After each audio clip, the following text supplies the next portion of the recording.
Hello. It is very tempting to attempt to do the entire reading as if I was Moby. Always good to be in the store. Always good to be in Los Angeles. Every time I come to Los Angeles, I'm sort of reminded that, the city filled with famous people, and yet even famous people really aren't famous. Today I had to do this podcast, so they're taking me to the podcast location. So I go out of the hotel and I get into the car, and I close the door. It's got the driver. The guy turns around and he's looking at me, and he goes like "Hola," and he's like, "You are Fox Vivica?" I was like, "No, I am not superstar African-American actress Vivica Fox." But it's like he doesn't care. It's like it's on the sheets. My car was behind him. It also made me think, Vivica Fox doesn't use that crazy of a car to get around. I mean, it was a pretty basic black car, I was informed before I got here that this is being taped for a podcast, which I always think creates an interesting risk-reward for me as the writer. Okay, the risk, of course, is that I'll say something offensive, accidentally racist, really weird, might fall down, ruin my career. Everything I've done for 25 years evaporates into the air. It's all done because someone taped it. The upside is that some kid in Boise might watch 30 seconds of this before, looking for a Drake video or something. It'll just be might just sort of pass by. It's it doesn't really seem it's going to generate anything. But hey, I like to always know when I'm doing something in public, it's kind of like people are holding a gun in my face. I feel like it really brings out the best in me. Okay, so here's what is going to happen. This book is called What If We're Wrong? The subtitle is thinking about the present as if it were the past. The title and the subtitle kind of explain what the book is, okay? If that sounds interesting, maybe you'll like this book. I'm going to read a little bit from it. Not much, just from the beginning, for a couple reasons. The main one being it's like listening to a dude talk is boring. I know I'm not supposed to say that as someone on a book tour, but it's true, and I say it every time. You're not supposed to listen to the guy pedantically lecture at you. You're supposed to have this, reading's supposed to be this kind of interior process where you're taking in the information, and it's this private thing. You can, do it in a nook or whatever, You're not supposed to just have the guy telling you what the book is, unless you're a small child. And, the book is Go Dog Go, which is always the example I use. But now that I have kids, I've rediscovered the key point in Go Dog Go is the end, where they sort of have a dog party in this tree. So kind of a visual experience anyways. My kid is waiting to get to that port, so you can go oh, look, the dog's in a cannon or whatever. He doesn't really need me. Although I do a good job reading that book, I think. But okay, nonetheless, I'm just going to read a little of this book. And I'll talk a little in between. And then, we'll probably move quickly into the questions part of it. And I like the questions part of it. And I always tell people this. If you've come to these readings before, I'm probably telling you the exact same thing I've said before. When you come to these things, I know often there's a sense that this guy wrote a book and I'm here for it. I got to ask questions about the book. You absolutely can, but you don't have to. You can ask about anything. I don't care. I mean, people know I'm weird, right? So they think, I'm going to out-weird this dude. Go ahead and try it. It's not going to work, but try. You want to be weird? That's fine. I remember one time long ago, I was at the University of Minnesota, and I was there they had me there to talk about the craft of writing. That was the name of the talk, craft of writing. Give the talk. Woman raises her hand on the balcony. She's like, hey, would you rather have hair for fingernails or fingernails for hair?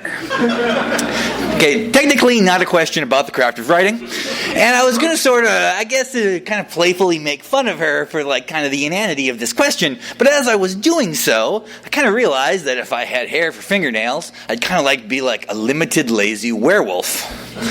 But if I had fingernails for hair, I'd be a human rhino. So I was like, great question. Okay, so we'll get to that later. It's real deep, obviously, and dark, Very dark response. I actually killed the woman, and just sort of to change the mood, because, you're in a situation, you want people to be exhilarated, you don't want them to just think, I can come to this and not be murdered. Great question. Yeah. Okay. Here we go. Thanks again for coming. Okay.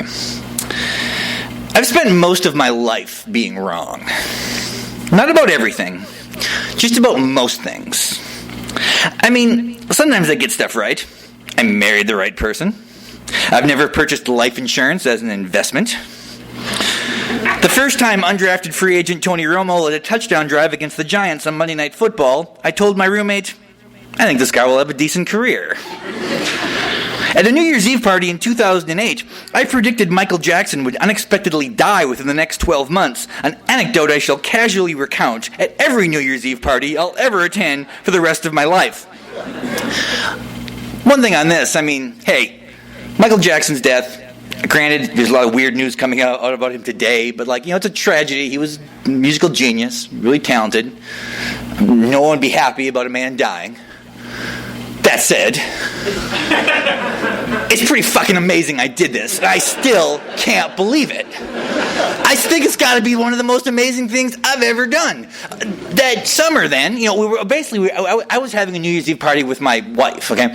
We weren't married yet, but we were having a party, and we were passing around this notebook, writing down predictions for the coming year. Some people were being funny, some people were being serious. I somehow split the difference and was like, Michael Jackson's going to die, and there's going to be issues over his estate. Michael Jackson then dies that summer. I'm on tour. I'm in Milwaukee, Wisconsin. We're driving around, hear it on the radio. Michael Jackson has died, Here again, a man died. Tragedy, not anything to celebrate. But I emailed a lot of people that day. I don't know how I did it. It's just, Nonetheless, okay, these are the exceptions. It is far, far easier for me to categorize the various things I've been wrong about. My insistence that I would never own a cell phone. The time I wagered $100 against $1 that Barack Obama would never become president or even receive the Democratic nomination. My 3-week obsession over the looming Y2K crisis, prompting me to hide bundles of cash, bottled water, and Oreo cookies throughout my 1-bedroom apartment. It's also weird to me as I realize there's a few people at this book reading who just was like, Y2K? What? It's 16 years. It seems like it happened fucking yesterday to me, but I guess it was a long time ago. If you're 21, you're not supposed to know that, but it was a dumb thing. At this point, my wrongness doesn't even surprise me. I almost anticipate it. Whenever people tell me I'm wrong about something, I might disagree with them in conversation, but in my mind, I assume their accusation is justified, even when I'm relatively certain they're wrong too. Yet these failures are the small potatoes. These micro moments of wrongness are personal. I assume the answer to something was A, but the true answer was B or C or D. Reasonable parties can disagree on the unknowable, and the passage of time slowly proves one party to be slightly more reasonable than the other. The stakes are low. If I'm wrong about something specific, it's usually my own fault, and someone else is usually, but not totally, correct. But what about the things we're all wrong about? What about ideas that are so accepted and internalized that we're not even in a position to question their fallibility? These are ideas so ingrained in the collective consciousness that it seems foolhardy to even wonder if they're potentially untrue. Sometimes they seem like questions only a child would ask, since children aren't paralyzed by the pressures of consensus and common sense. It's a dissonance that creates the most unavoidable of intellectual paradoxes. When you ask smart people if they believe there are major ideas currently accepted by the culture at large that will eventually be proven false, they will say, well, of course, there must be. That phenomenon has been experienced by every generation who's ever lived since the dawn of human history. Yet offer those same people a laundry list of contemporary ideas that might fit that description, and they'll be tempted to reject them all. For example, if we went out on the street out there and somebody walks by and I'm like, hey there, citizen of Los Angeles, do you think it is possible that in 50 or 100 years the way we view presidents will have changed, and somebody we currently think is a great president will be seen as a subpar president? Do you believe that we could possibly reshuffle the way we look at presidents? They would be like, oh, of course, that happens all the time. Okay, then you go like, okay, it's going to be Lincoln. Then they'll be like, you're an idiot, But this is the thing. In the abstract, this idea of the book is very obvious. Everyone agrees with the idea in the abstract. It's only when you give them specific things that we're wrong about that they feel real uncomfortable. And that's sort of this kind of inherent problem. It is impossible to examine questions we refuse to ask. These are the big potatoes. Okay. Now, when I was doing this book, I would be interviewing people in many different disciplines. There's parts of this book on literature, parts on rock music, parts on sports, parts on politics and television, and there's a section on science. And scientists were some of the first people I interviewed because I just felt like that was a good starting point, And when I'd go and interview a scientist, I would always kind of do this. I'd be like, hey man, because I'm cool, of course. I'd be like, hey man, scientist, I'm not trying to contradict your view of reality because your view of reality is probably my view of reality as well. I'm just curious, what do you think is the possibility that these kind of foundational truths that we're building science on could be wrong or flawed? And because I didn't want the person to think I was like denying climate change or like an anti-vaccination person or something, I'd always try to be safe. And I'd be like, hey look man, I know some things, because I say man again of course because I'm super cool. I was like, hey man, I know some things are off the table, like gravity. And I was interviewing Brian Greene, who's this like kind of superstar guy, the string theory guy at Columbia. He was like on an episode of The Big Bang Theory. I guess it's as famous as you can be as a physicist. But so I say this to him, and he's like, "That's not true." And I was like, "Well, what do you mean?" He's like, "I think our vision of gravity in 500 years will probably be totally different than the way it is now." So I thought to myself, this book could work.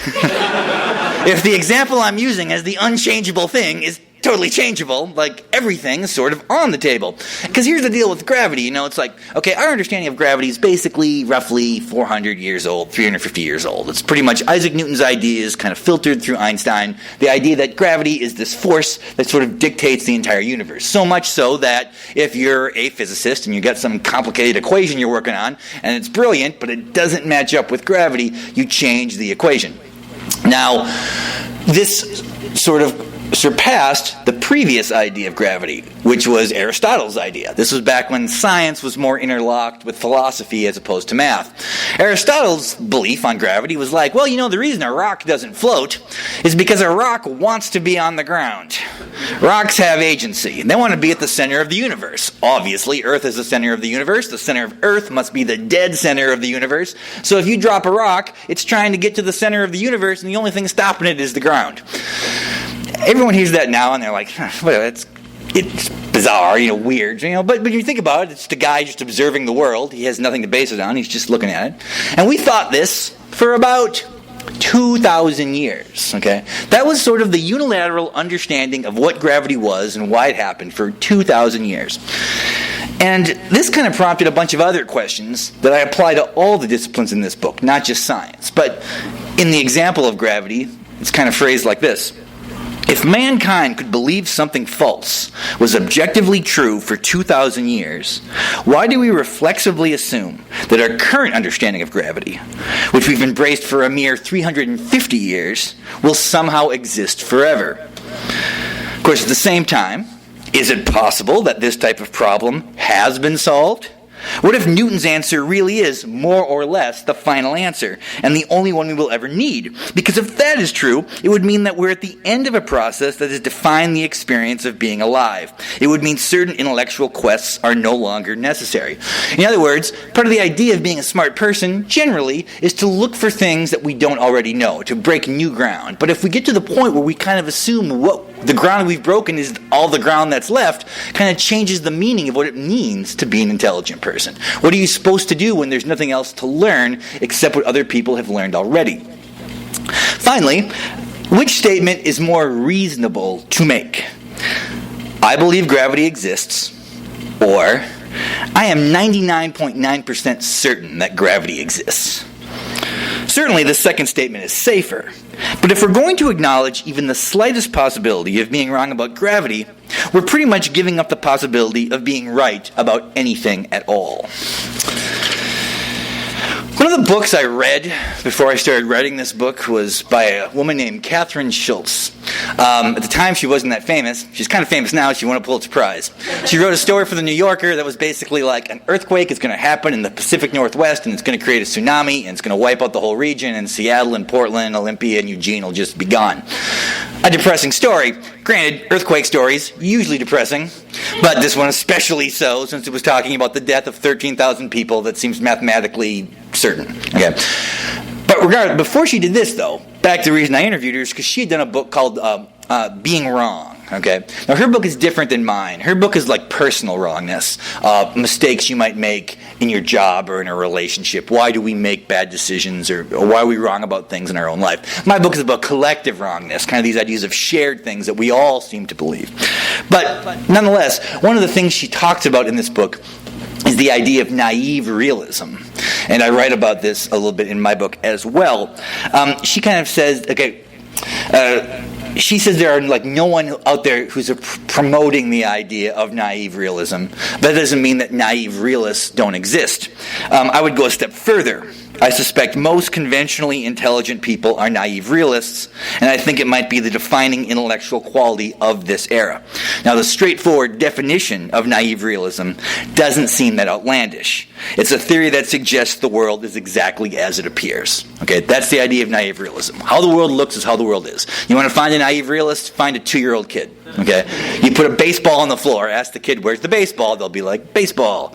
You put a bucket on the baseball and say, where's the baseball? And they'll be like, baseball? Like a kid almost views the world in a 2-dimensional way. That like if they can't see something, it's not there. You have to be 3 or 4 or sometimes even 5 before a kid can be like, I can understand that things exist that aren't there. Okay, so it's now if you go by the literal definition, it's pretty easy to understand why this would create wrongness. You know, it's like, oh, the sun moves across the sky. I guess the sun is orbiting the earth or whatever. But my definition, the one that I use for naive realism, my kind of the way I personally categorize it, is wider and more insidious, because I think it operates as the manifestation of 2 ingrained beliefs. And I feel like these 2 ingrained beliefs are particularly present in the minds of intelligent people. Okay, I feel like they hold these 2 ideas simultaneously. One is, when considering any question, I must be rational and logical, to the point of dismissing any unverifiable data as preposterous. In other words, they're like, I don't care about subjective ideas, I don't care what your opinion is or how you feel, I'm just going by the data. I'm an empirical person.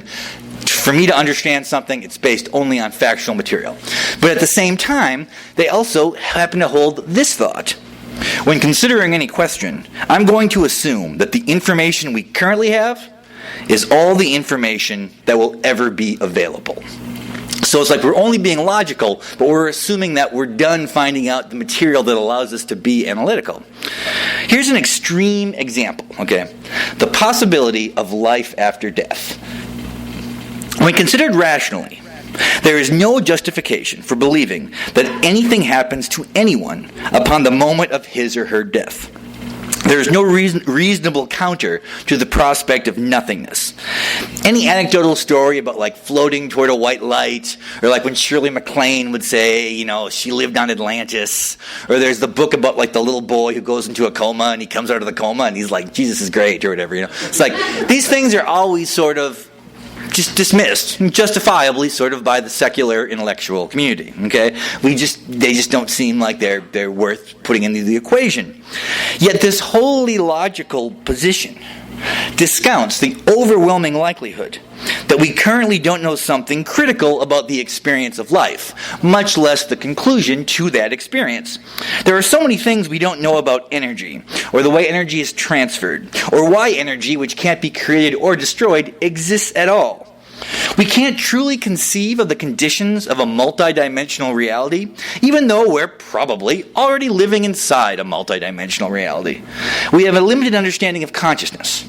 We have a limited understanding of time, and the perception of time, and the possibility that all time is happening at once. So while it seems unrealistic to seriously consider the prospect of life after death, it seems equally naive to assume that our contemporary understanding of this phenomenon is remotely complete.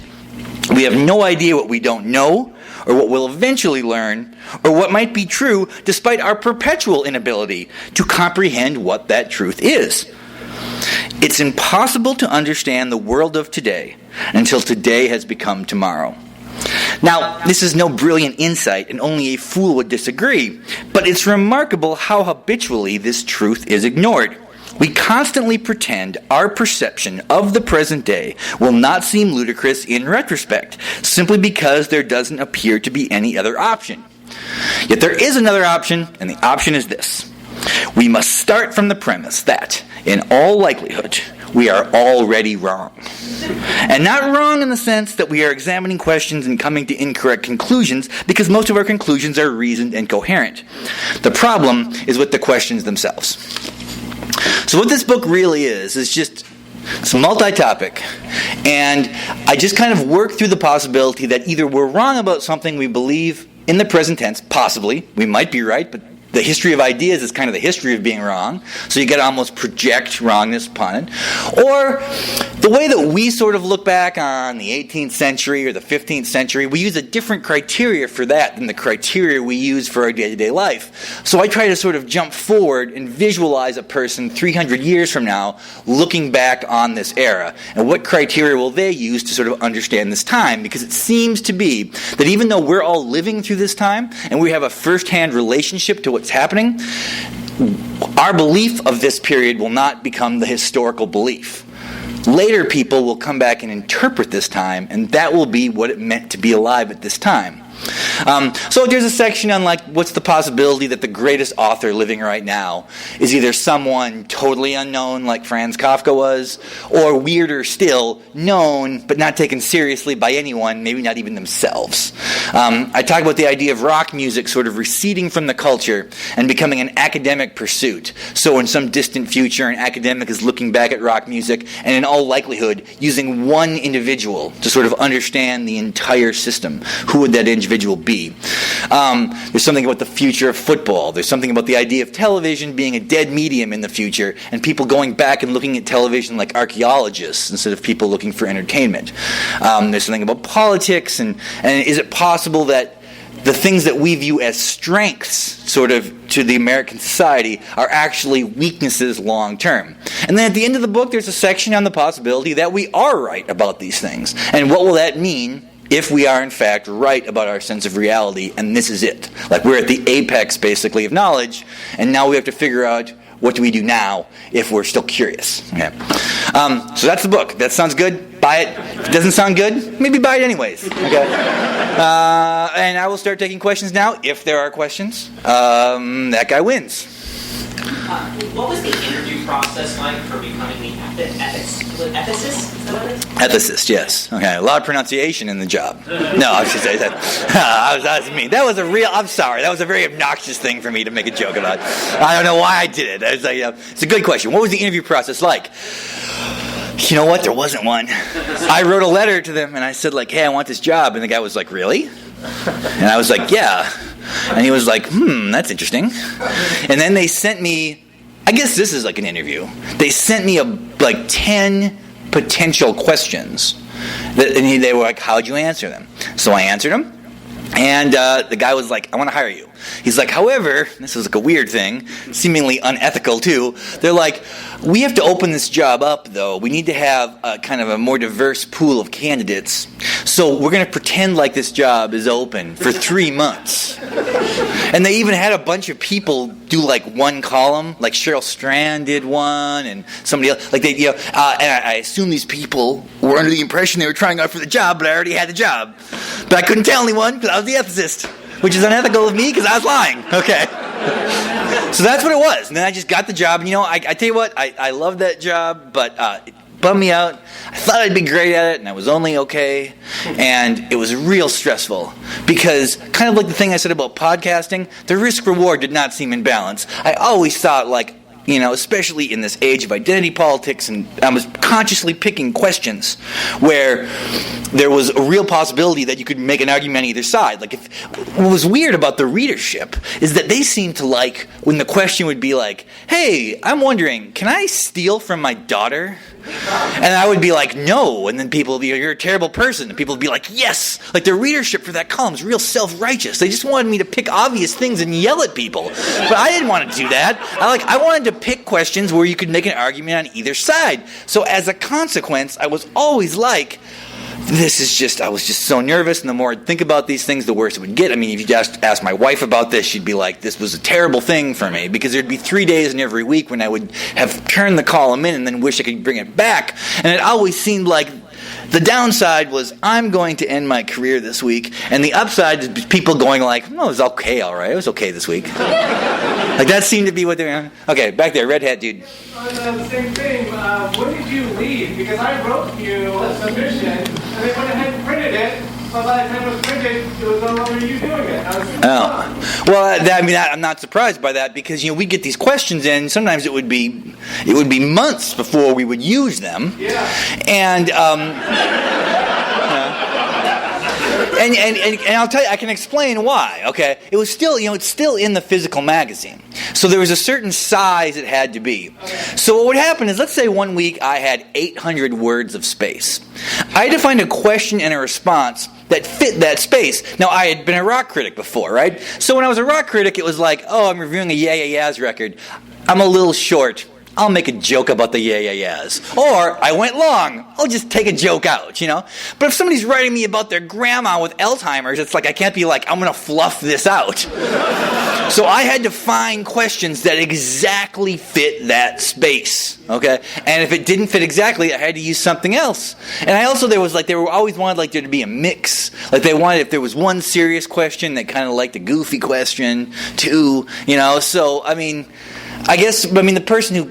Did you end up being answered by the 3-person ethicist? Yeah, that's because after I left, because basically a new guy came in and took over. When you take over a magazine, one of the things you get to do is kind of reinvent it the way you want to do it. So I met with a guy, he's a good guy, and he was just like, I think we might move this into a different direction. We want it to be closer to podcasting, because podcasting is what people are into now. And I was like, hey man, great.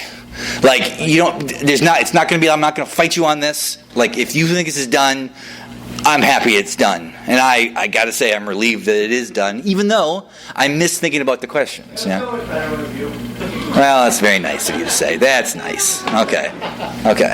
First of all, I want to say I relate to your Tony Romo anecdote, because around 1989, 1990, I was confidently declared everyone I knew that Troy Aikman would never win a Super Bowl. And the way I was right, because he won 3. The question is, I guess one of the things that follows from the thesis of the book is that while there's widespread consensus on many things, there are always outliers, there are always skeptics.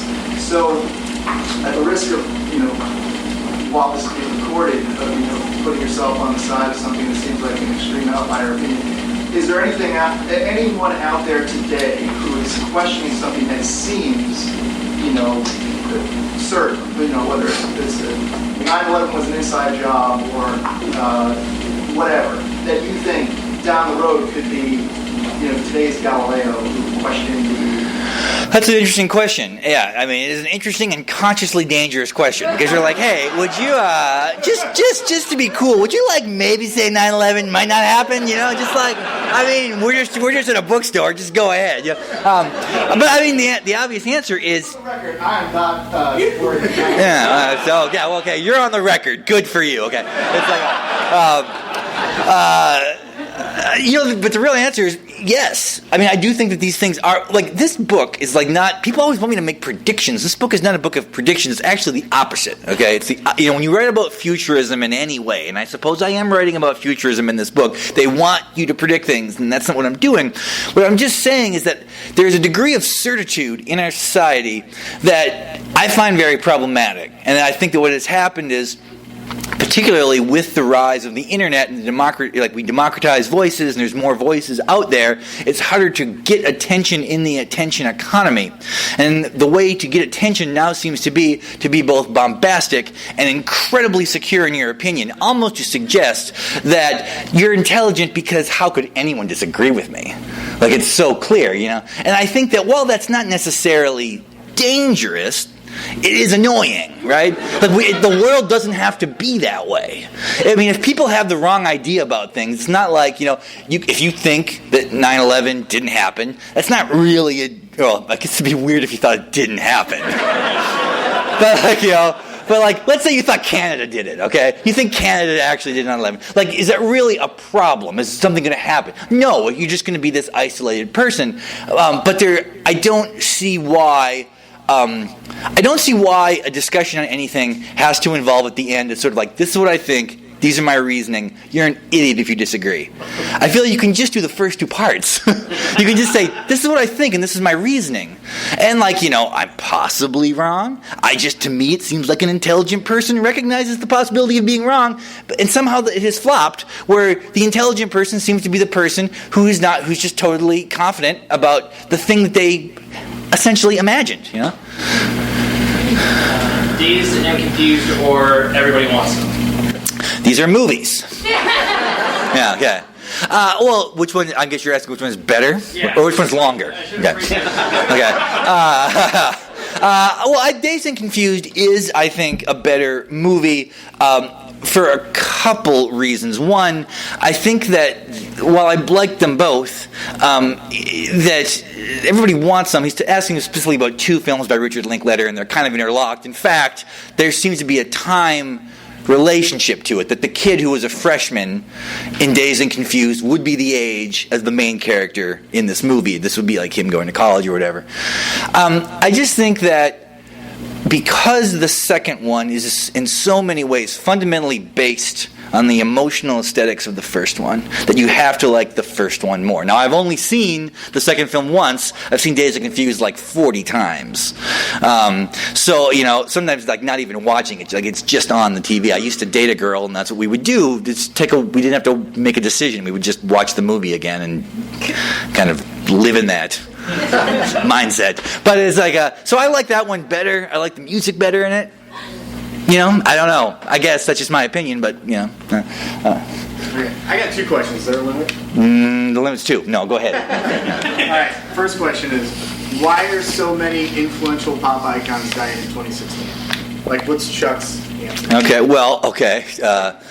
There's really been three, particularly. Three big ones. You can say more, but three major ones. Sure. Okay? I suppose, in a broader sense, two major ones.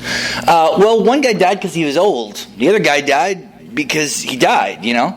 I would guess coincidence would be the main answer to this. The thing is, though, it's like there are just, and this is the thing that people got to just get ready, okay? Got to get ready for this, because right now, you know, there's no monoculture anymore. Everything is split up, and people don't have those shared experiences. Like I used to always talk about the Tonight Show, how if you were growing up in the 70s and 80s, and someone talked about watching TV late at night, they were talking about Johnny Carson. They weren't talking about other things. Like it was just known that there was an episode of Alice, where all the characters, you probably don't know if anyone remembers Alice, it was a show about like these people who worked in a diner with a cook, and it was on CBS, but there's an episode where they talk about watching The Tonight Show, which is on NBC. Like, it's hard to imagine this, right? It was this show on CBS was like the only show people would watch is on NBC. Okay, but that's gone, right?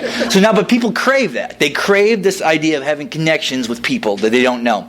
And the only way that can happen now, really, is like sometimes through sports, sometimes through tragedies, mostly through deaths, okay? And like you can just kind of emote in social media, you know, like if 5 years ago, if you just went on social media and talked about how you loved Prince, somebody would be like, Prince was okay. But not now, he's dead. So it's like, yes, I understand you. Okay.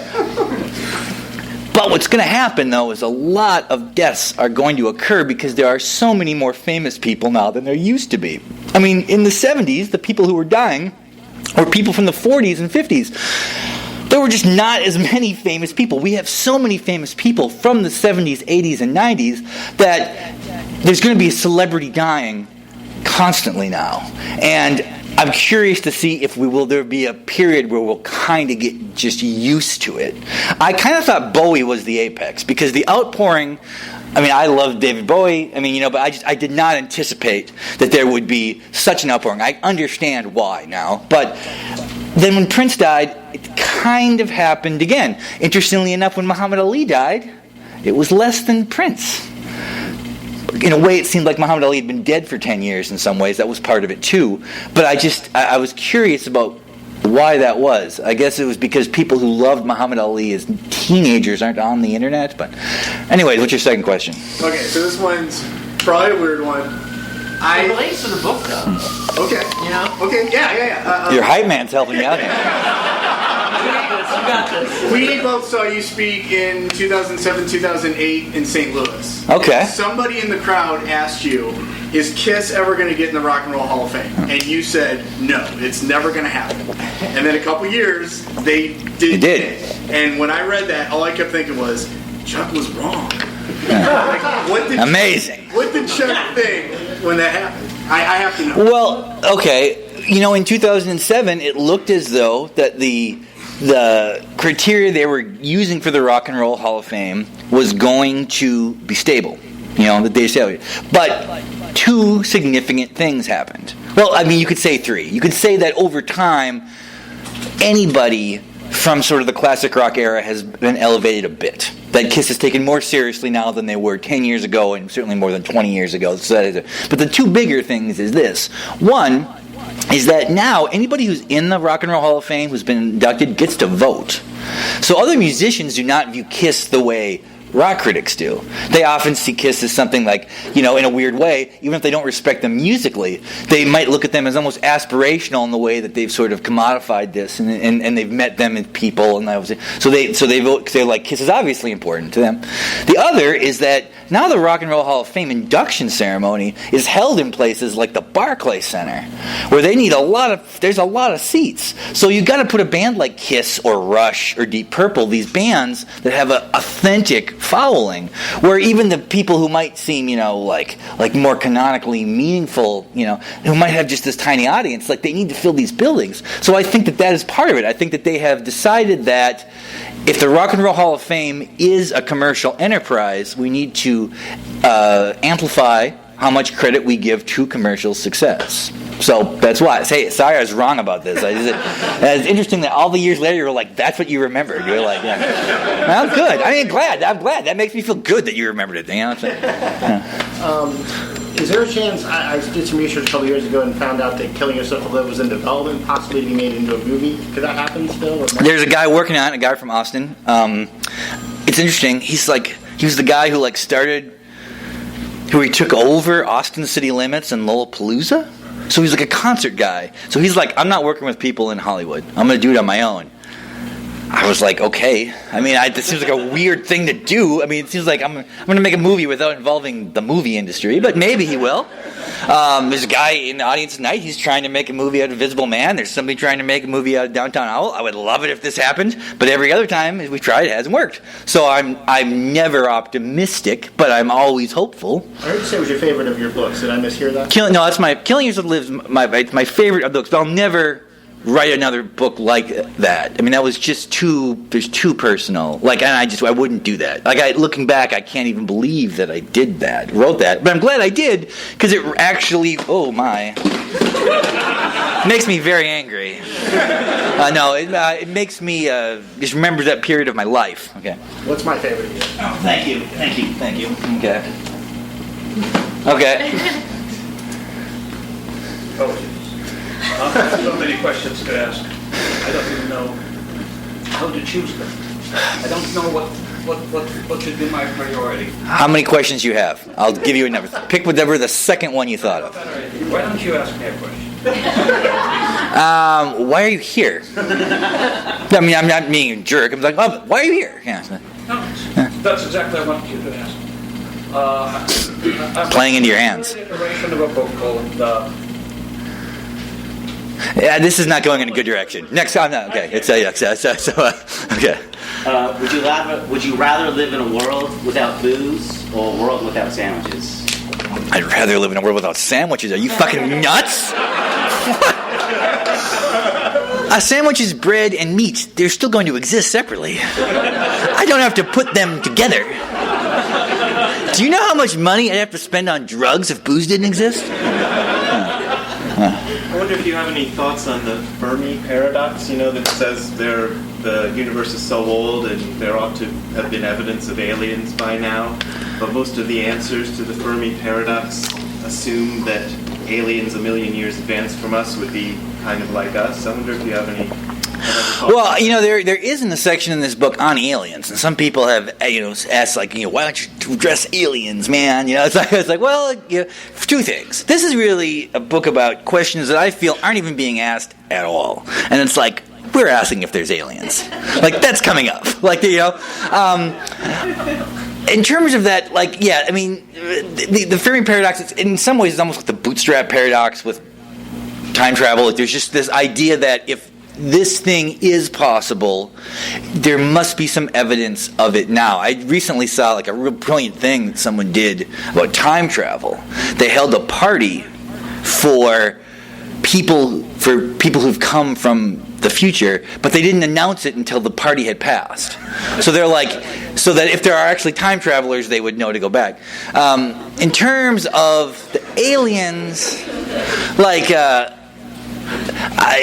math suggests aliens exist, and math also suggests we'll never meet them. So those are the most reasonable answers. But of course, we don't live in a reasonable world. So, what's the worst thing you've ever done? Okay, what's the worst thing that I've ever done? I guess it would probably be. That's a simple question. Yeah, well, I would say lying to someone when I was conscious that they would believe me. I knew that that's something I guess could happen more than once, but it's You were in Ephesus. Yeah. Well, yeah, but I didn't apply for the job under the argument, I do no unethical acts. Like that, yeah. Do you have any involvement with Bill Simmons' new website or TV show? Kind of. He's asking me about the Simmons thing. I think I'm going to be involved, but they taped the first episode today, and I don't know anything about it. The fact that it happened is all. I'm curious as anybody else, in a way. It just seems like an interesting new thing. The website, that's sort of like the new Grantland, I know a lot of the people there. I know I'm not supposed to call it the new Grantland, but that's sort of, it's like a lot of the people are from Grantland. I don't think I'm probably going to write for it that much, though, because they're kind of going in a direction that's a little different than the writing that I do. Not in a bad way, just different. It's just not really what I'm doing now. So I probably will be involved, but not heavily involved. Do you think the NBA is fixed? Do I think the NBA is fixed?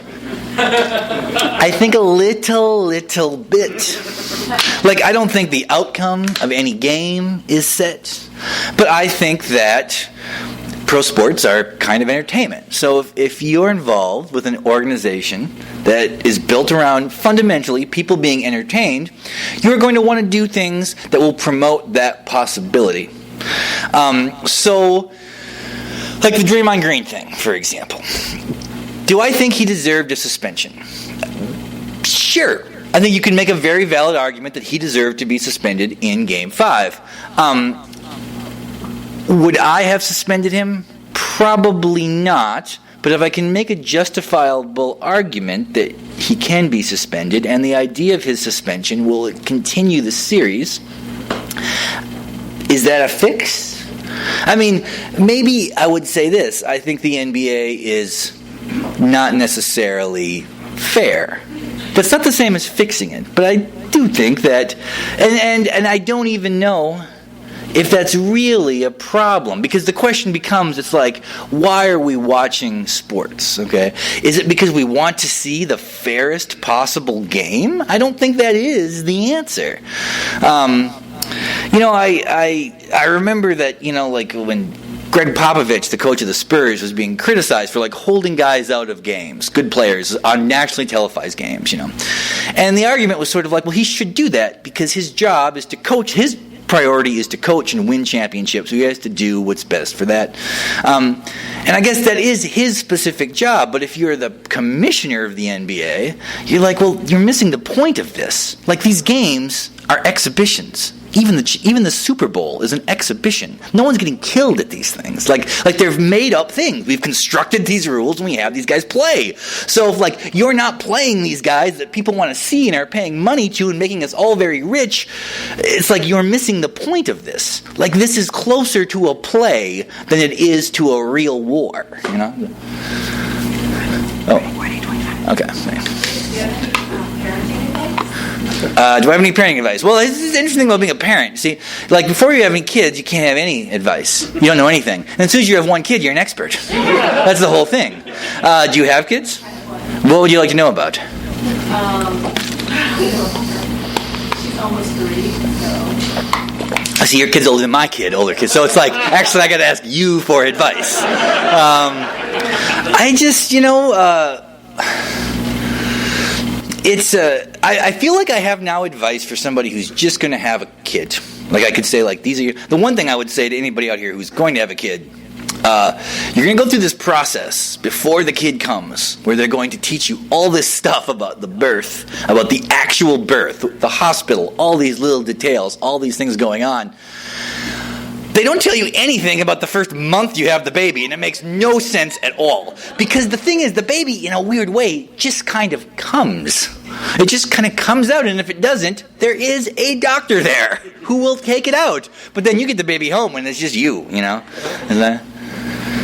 I really enjoyed the book a lot, and one of the few predictions you sort of made, which I agree with, is about rock and roll and its inevitability. Mm-hmm. And I posted an excerpt on social media, and the response not only completely missed the point, there seemed to be almost a violent reaction to the inevitability of cultural entropy of our cities. What a surprise that people on Facebook did not critically think of a question and instead responded about what they wanted to talk about anyways. You must have the weirdest friends in the world, man. It's like, what a... Yeah. Well, it got me thinking, because I feel like every time I read a new article, it should start with, well, we now know, because that seems to be the base of a lot of scientific articles. Yeah. Oh, coffee good, coffee bad, coffee good. And you read a lot of coffee stories. Any more? You got any information on toast? It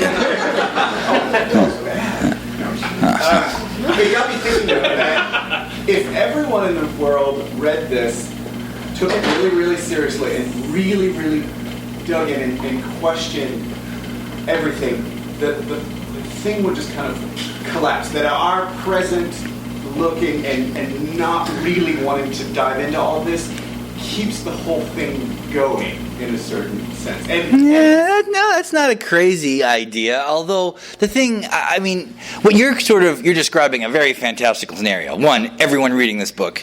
2, everyone thinking it's brilliant. And then 3, being, I'm going to live this way now. The thing is about this book, I sort of have the luxury of being able to sit in my apartment and think about this for 7 hours a day. It's like, what would it be like if someone 500 years from now thought about this? It's like the average person doesn't really have in the position to do that, so they can do it for 288 pages in this book. Whatever long it takes you to read it, 4 hours if you're a fast reader or whatever, you can have that experience. I do not want to persuade people to be like me. I have no interest in that. I never had interest in a critic of taste making. That's fucking idiotic to me. It's like, I don't want people to have my taste. I'm just like, the world's interesting. This is how I think about it. I don't really know what I think until I write about it. It's like my thoughts are like a ball of yarn, and the writing and the typing, the straighting of the yarn. So if somebody reads this book and then says, like, I want to live differently, it's like, I get thanks. I mean, I was like, it's cool, I guess, but that's not my intention. Not that I thought. No. But I know the larger question you're saying, that if people did not reflexively accept reality as it was, it would be chaos. But you know what? It's already chaos. Yeah. I'll take 2 more questions again. Oh. Sorry, me or this guy? Since releasing the book, is there anything after seeing the reaction and all that, is there anything that you would want to revisit or edit or add, after you release something like this, or you just... Well, I mean, okay, part of that, what I want to edit, I mean, if I could work on a book in perpetuity, I would. I would still be editing my first book. Yeah. I love writing. I hate publishing. But they're intertwined. I can't write and make a living if I don't publish, right? But I would always change things and adjust things totally, you know? But if you're talking about big things, no big things. No big things. I might have left out, there's a small thing on climate change where I'm like, I'm not talking about this because it's going to distract people. And like, it did. I shouldn't have even done that. Given how the last year has gone politically, do you think there's any changes that you would advocate for how we pick the president? Oh, okay. Well, first of all, if this is a book about like how's we're going to seem in 300 years, it would be bad if I was like, the last 6 months changed my opinion, okay? But I know what you're saying, okay? The way that we elect presidents is sort of flawed, okay? It's based on a time when the country was much smaller and the reliability of the voting populace was different, you know?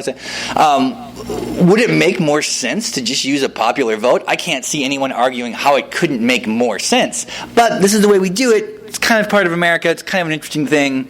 Like, if it's a strange thing. I'm saying, like, it's stupid, and if they broke up the Electoral College, I'd be disappointed. Because, I keep saying this is true. It's like, I'm not a Republican, but I'm fundamentally a conservative person. Like, I like the world. I don't like things to get crazy. And, I like the way the world is, So I like things to stay as they are, So even things that are bad, okay?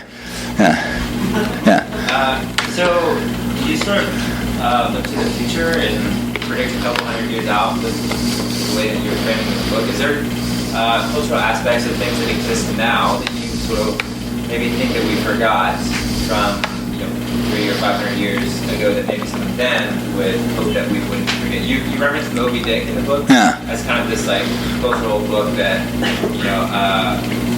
escaped out and became really highly regarded. Is there something, a piece of art or a person that you value that maybe we're forgetting about now? Oh, well, see, the thing I like Moby Dick is Moby Dick is great and its selection is arbitrary. That's kind of what I'm arguing there. It's like this. It's like the reason that Moby Dick is the defining novel now. It happened for all these specific reasons that we kind of reverse engineer an explanation for, but actually it was chance, but that doesn't negate from its greatness. Are there things, we talk about things being lost to history. In the past, that was a literal term. It was like there were musicians from the early 20th century who never got recorded, and then they just died. Like, that music is lost. Now, if something's culturally lost, we consciously decided to lose it. Like, we made a collective decision that there's not going to be sort of this universal interest in this going forward. So are there things that I personally wish? No. Culturally lost that maybe we don't... Because the thing is, here you go, if I think that, it wasn't lost, right? Like, my memory of it proves. Sure. I don't need other people to know what I know. One last question. This guy, since he was waited patiently. I was going to ask, out of everything you've written, knowing that your kids will read it, which one do you regret the most?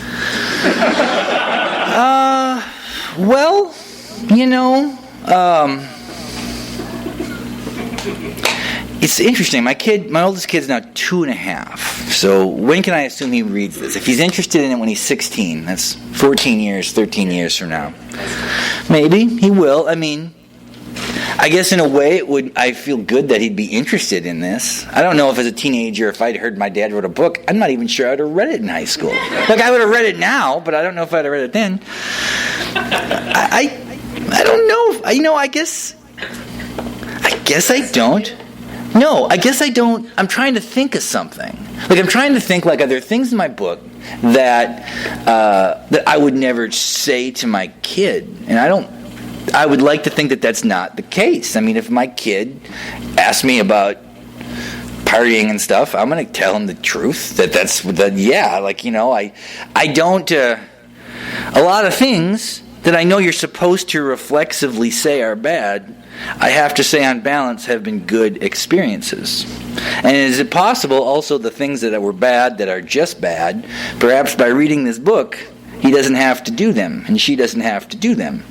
So, I regret in some ways many, many things I write, but not because of my kids, because of me. Anyways, that's the end. I really appreciate everyone who came out. It's always flattering to me. Sorry, I dismissed your question. I just thought we had to get moving, and I'll sign the books. And thanks very much for coming. Yeah. You've been listening to the Skylight Books author reading series. Don't forget, you can listen to this and all our other great podcasts at skylightbooks.com. Thanks again for stopping by, and we hope to see you soon.